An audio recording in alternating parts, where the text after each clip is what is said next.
Hello, I hope you're all well. I'm not, I'm absolutely full of cold, as you can probably hear, but I've been meaning to put this video on for about a week, so I thought, well, I feel like crap, so I'll just sit here and do it. And it's about victims coming forward. And if you remember in one of the previous videos, North Yorkshire Police had said, they put up on their post saying about abuse, child sexual abuse, that if you contact them, it's happened to you, they can and they will prosecute offenders. And I said that you can't do that, you can't, guarantee that. And I also said, what have you got in place for when victims do come forward and there is no charge, or there is a charge and then they go to court because the rate of prosecution at court is so low, the chances of them getting a conviction is extremely slim. Even if it's happened, the abuse can quite easily have happened, but you're going to get a not guilty. And the public's mind is, because they don't, a majority of the public don't know the judicial system, they just think not guilty, it's not happened. So then that the victim goes back to their hometown and they've got a tag of a false allegation. I never got a response to that. But unbelievably, this incident has happened and they've put it on their Facebook page. And remember, going back a few weeks ago, they were saying they can and they will prosecute. This time they've just put up a quick post saying about one that's happened at Catterick, and they just put a quick post up saying, oh, no more evidence, closed case. And it's very, very strange. But the reason why I've covered it is you can see the pile-on of people and what they put. So when people say, well, and you often see it, if you're following like these cases, you often see it, somebody will put on Facebook, the know-it-alls will put, well, why didn't they come earlier, why didn't they come forward earlier? And that's a classic thing, if this happened, especially with historical cases. And you get people commenting, and it's amazing, they tend to know more about the victim than the victim themselves. And often these people are commenting, sorry, my son started with a compressor, I don't know if you can hear that. Often these people commenting don't even know the victim, they probably never even met them, but they seem to know everything about them and everything about the case. So this is just an example, I'll go through it with you, of why victims often won't come forward, because they're going to get absolutely vilified, they're going to get attacked on social media, and they're going to get attacked in their hometown. And this post proves exactly what I was talking about, and we'll just go through it. I saw this rather strange update by North Yorkshire Police. I googled Catterick and the crimes in the area. Now, Catterick is quite a small place. It has a military base and it's a military town. It has 13 to 14,000 people. And then it has the village, which only has just over 3,000 people in it. So it's a relatively small place. So you would think relatively safe. But I couldn't believe the amount of crimes, sexual crimes in the area, whether they're alleged they haven't been investigated. Well, they can't all be lying. They can't all be these false allegations. So if you Google it, and it's on the internet for everyone to see, if you just Google crimes committed near Catterick, it comes up, and it is absolutely unbelievable how many there is. And what is more unbelievable is the police haven't done anything about it, because it says there's 13 violent and sexual offences. This is in 1 month. This is in a small place in 1 month. And it says local resolution. We'll talk more about that. I have spoken about it. Unable to prosecute suspect. It's just unbelievable how many they are. And the one at the end says that it wasn't in the public interest. How the hell is a sexual offence not in the public interest? But then you go on to the next month after this, and it's exactly the same. Unable to prosecute suspect. There's absolutely loads of them. And so you had 20 violent sexual offences in January 2025. And this here, action to be taken by another organisation. How can they have an action with a sexual offence? There is only the police that can charge you and prosecute, obviously go to the CPS, but another one can't. In social services or anybody cannot prosecute you. So what's this action to be taken by another organisation? Who are they handing these over to, and what are they doing? But there's no charges or prosecutions with all these. And then we go on to the next month. And I haven't chosen these as the worst months. You just Google it. So in 22 sexual offences in April 2025, and exactly the same, unable to prosecute. There's just loads of them. You cannot tell me that all these, every single month, when there's in the teens and some over 20 complaints, that all these are false allegations. It just can't be happening. There's something very, very strange going on. The police aren't investigating these. And back to the local resolution, which I've talked about before. Local resolution is, for example, say there were two neighbours, you were rowing like hell with your neighbour, and it affected nobody somebody else, they do a local resolution, and it's for two reasons. It's for one, to obviously keep costs down, because it's not in the public interest to take it further, because you're not affecting anybody, but you pay your council tax and everything, so you need support as well by the police. So it's to stop, it's to keep the cost down for other members of the public, and it's two, so that you don't get a criminal record, because if you get a criminal record, it affects work, and it's just a roller coaster, a domino effect of things it does. So that is only what a local resolution is for, not for minor, well, even not really crimes, just, nuisance things, more like, sort of like a council would deal with. It's not for sexual offences, is local resolution. If you look on the internet, there has been enough that has been reported about. There's quite a lot. But remember, the ones you've just looked at won't have been reported. And also, the defendant can get a reporting restriction if the QC is good enough. So then you never know about this case. You could have somebody that lives near you that's been charged or prosecuted, and you won't know about it. But this allegation, this was a trainee paratrooper, and they said they were gang raped, and it was filmed on a mobile phone. Well, there must have been evidence there. But it was investigated by military police. Well, they're marking their own homework, aren't they? That's a conflict of interest. So as bad as the other police are, it should have been investigated by independent police. And they've said here, but privately officials said it had been exaggerated, and that it was consensual. Well, how's it private when you and me are reading about it? Because that's what you'd think, wasn't it? If you're reading that, say, oh, well, it didn't happen because it was, consensual and it was exaggerated. Well, where's the victim's right to reply to that? They can't say, well, hang on a minute, can they? This happened because they managed to get that bit out. So to me, obviously that stinks and seems very unfair.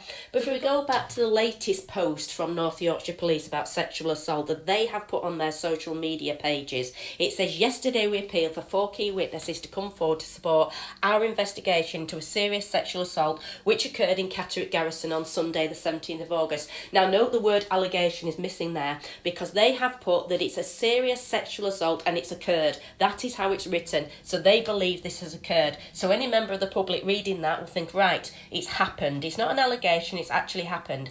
Now this is somebody on social media that's put a teenage girl was raped in Catterick Garrison. The police didn't let anyone know it happened until 9 days later. Well, so you've got 9 days of somebody that's done, they've told you, a serious sexual assault walking around, and the police have not released any descriptions of the attacker. Well, why have they not released descriptions of the attacker? Because then people can obviously look out for them. And it says, which proves my point precisely, the rumour going around is that it's carried out by an Afghan living in military houses. The rumour, there's no evidence of that because the police haven't put it out. So this is what I'm saying about it with the police. Then people start making their own mind up, which becomes very, very dangerous. Here they go again, because they just put a post out a few days later turning around and saying, so far no further evidence has been found, and as all the lines of inquiry have now been exhausted pending any new information, this investigation is closed. Well, hang on a minute, sexual offence investigations take months if not years. How has this been closed so quickly? And what's happened to the one where they turned around and said they can and they will prosecute? They haven't prosecuted on this one. So victims come forward, they've just been thrown to the wolves basically with this, and what will happen, which is exactly what I said it will, there'll be a pile-on. Now the pile-on, as will go on, is bad enough on social media. Now remember, Catterick is an extremely small place, so this person who says they've been sexually assaulted, they've gone to the police have put out a post about them, remember, saying that it's happened. So people know in the area it's been put out that this person has been sexually assaulted. They don't need to name them in a small area. They'll find out who it is. So this person is now, for the world to see, they have gone to the police with an allegation. The police have put a post out saying that it's happened. They didn't put the word allegation out. And then they've turned around after that. Remember, they've turned around and said that they will and they can prosecute, and then suddenly they've turned around and said the investigation's now closed, and it says all lines of inquiry have been exhausted. Now I know from our experience, you'll get the police officer, they only work like 4 days shift, maybe 5, I don't know, but not very long. Then they have their rest days. So how much can they have been on this to exhaust it? It's just something with this just does not add up whatsoever. But we know they've lied, because they've turned around and said that they will prosecute, and they haven't, have they? So they've failed another victim. But this is what I'm saying about it. Catterick is a very small place. So that person has been now put out in the mainstream media. They're put out for the world to see. They're not named them. They don't need to name them, because in a small area they'll know them. And they've put it out, and then they've just gone bang, that's it. And so now the police will put her off, and that person will be going through a living hell, and I know they will be. And you can only look on the internet now. So they've put this post up that they haven't done anything, they haven't explained anything whatsoever, but they've put the post up, they put out what they want to put out, and look at the pile on. They should have put, if they were going to put the post out, it should have been clear about what had happened, but also they should have stopped comments to stop this. They should have not put this post out, and they should have investigated who those 4 people were. They had the CCTV for it, but they're lazy policing, putting it out, let the public do our job for us, and then when it's all come that they can't actually do anything about it, because they've put it out on their social media, everybody knows in the area that somebody has gone to the police and said that they've been raped, and then the public will think, or the majority of people will think, well, the police didn't do anything, that person must be innocent, false allegation, and it's proven it on here. Yes, what we'll look through now, there are some decent people that are saying, hang on a minute, you don't know, they've obviously used the brains. But look at the ones that are turning around and saying about this victim. And they will be the ones that are in that town. So we can look at it on the internet and not know these people, but those people will be actually in that victim's town. And that victim will have to walk down the street with these people sneering and making their own judgment when actually they know nothing about it. And you'll be amazed how many people think they know the victim and the case more than anybody else. But if you actually confront them, they don't want to know then, they don't want to back out, they just want to have their little gossip and their little stir. And that, I just feel so sorry for that victim to be in a small town that's come about this, and the police, as I say, has just thrown them to the wolves. And so we've got Jane here that seems to know so much about the crime. I don't know why she didn't investigate it herself. And she's put, did the incident ever really occur? She's then gone, the only crime is a young girl lying and wasting the precious police time that you pay for. And there's decent people that stick up, like Jane. He says, please, can you prove this so that myself and members of the public will feel more at ease? She can't prove it because she knows nothing about it. She's just on there giving this poor victim abuse. And then you've got Stuart saying, worded in a way to cast doubt on whether the victim lied. So he's saying, to the police, exactly what I say. They've done it the way that they want to do it. They've put it out what they want. And Jean's put, there's no one to arrest unless you want to see a clearly mentally disturbed young girl arrested for lying. So now she's insulting her, and Debbie sticks her oar in as well. Sounds to me like they found no evidence to support the accusation. 4 witnesses along with CCTV couldn't corroborate a crime that took place. She knows nothing about the investigation but has just put that out. So this poor victim has got the likes of Jean and Debbie not only insulting them online, but insulting, saying they're a liar. Then they're saying that they're seriously mentally disturbed. And where are the police?